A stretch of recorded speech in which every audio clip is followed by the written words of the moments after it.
By now, I had figured it out. Red and Songfu were, in fact, the biologist Takataro Sakata and his secretary. At first I thought pretending to be Sakata seemed impossible, but then he understood Songfu did not need to pretend to be him because he was Sakata. It might sound a little strange, but it is simple when you understand it. Songfu and Takataro Sakata were the same person. Songfu had left home young, probably pretending to be someone else and going to Japan to study biology. With 20 or 30 years to improve his skills, his great intelligence made it easy for him to become a famous biologist.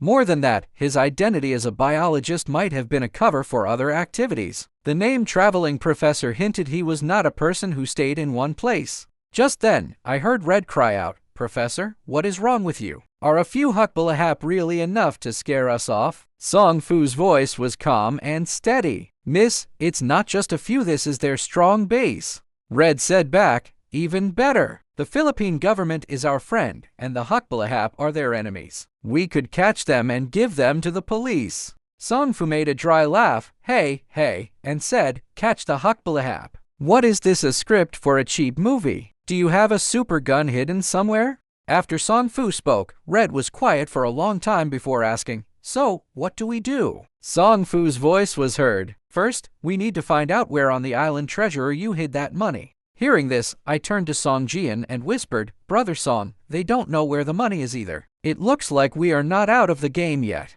Song Jian nodded and told me to stay quiet. I pointed at the boat, asking if we should get on, but he shook his head no. I agreed with him, and we stayed low listening. Red's voice came again, "Professor, once we are on the island, will it not be obvious?" Hearing her call him Professor confirmed what I suspected. Songfu was a man of two lives. He was a famous biologist, yes, but also Song Jian's brother, a traitor to the Flying Tiger Gang. Red must have met him at the university where he taught. My heart beat faster with worry. Songfu was a tricky person, and Red was so innocent. Had something terrible already happened between them, something I would have to explain to my aunt? Then Songfu said, "Miss Wang, do you really dare to step onto that island?" His formal voice made me a little less nervous. Red replied, "Of course I dare. Once we are there, we will figure it out. I am sure we can solve those secret clues. Don't you think so, Professor?" Songfu waited, then said, "Maybe. It was very hard to get all 25 steel plates in our hands. Going back empty-handed would hurt, but if we step onto that island, they will catch us in seconds."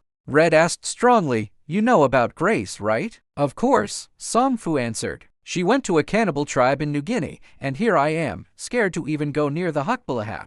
Songfu laughed softly. "Let's hope Grace tastes better than poor Michael Rockefeller. No one wants his fate." Red stood up. "Whatever. There must be civilized people among the hukbalahap. They are not going to eat us." Songfu laughed lightly. "Miss, some civilized people eat you without even spitting out the bones. They are worse than any cannibal tribe." Red said quickly, "Professor, when did you change from biology to philosophy?" At that, Song Jian and I looked at each other. Without a word, we each took out the special guns old man Bai had given us, the ones that fired a knockout mist. Holding them tightly, we quietly climbed onto the side of the speedboat. Even holding our breath to stay light, the boat still tilted a little. From inside, Songfu said, "Someone is here." Red gasped, "Someone? Who?" "The hukbalahap found us. Maybe we should just share the money with them." She was joking, but her words gave me an idea. Song Jian did not wait. He jumped onto the deck, and I jumped up after him. As we landed, a person quickly appeared at the cabin door. Two sharp hisses cut the air. Something shot towards me. Remembering Song Jian's warning, I dropped flat.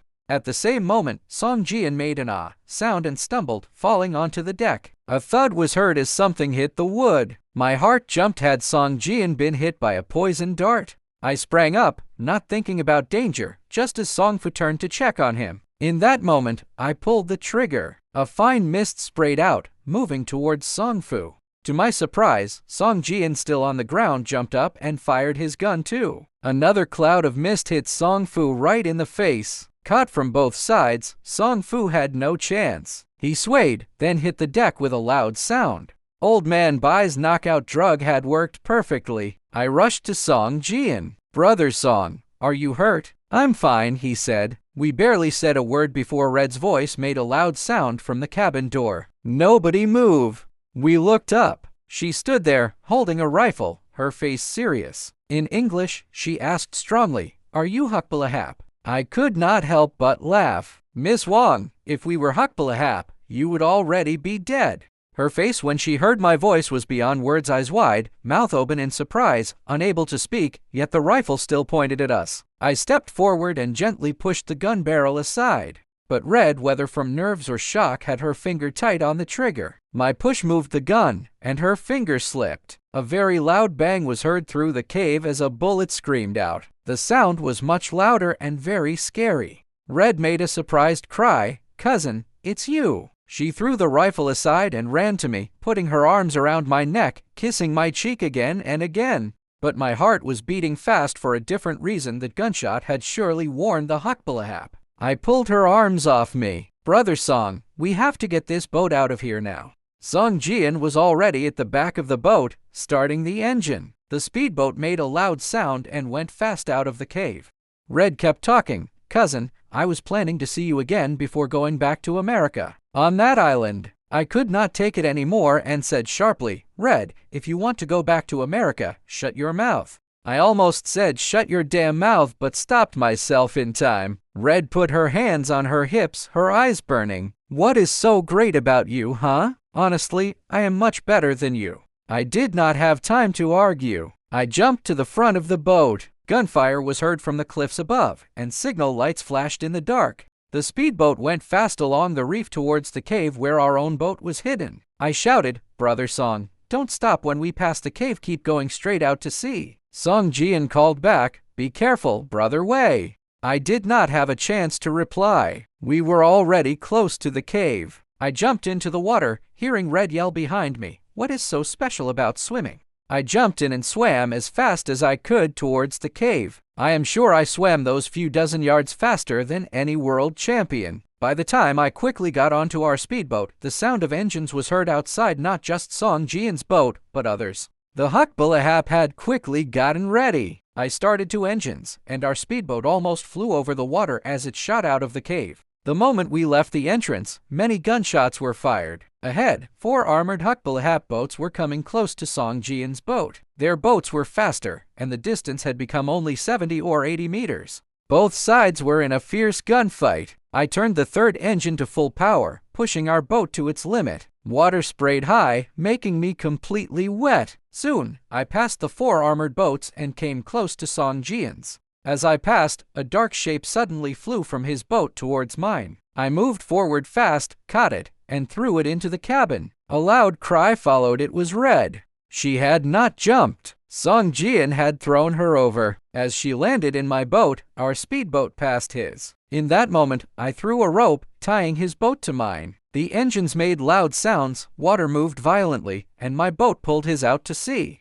Bullets flew over our heads. Song Jian's engine was hit, letting out thick smoke, but mine, thanks to our friend's good planning, was protected by bulletproof plates and still working well. In the middle of the confusion, I looked back. 12 armored boats were now chasing us, but with all 3 engines making loud sounds, we were faster than them. The distance grew until we were out of their reach. After about 40 minutes, we were alone in the vast open sea. The Hukbalahap boats were lost far away. I knew they would not go too far, being careful of the Philippine government. I turned off 2 engines, slowing us down. Song Jian's boat was already burning. He stood at the front holding Song Fu. As I came closer, he jumped, using the rope between the boats as a way to push off, and landed gracefully on my deck. The moment he got on board, he turned and cut the rope with a fast chop of his hand. I shouted, "Brother Song, the 25 steel plates." "I have them," he replied. With a quick movement, he cut the rope, leaving the burning boat. It sank not long after.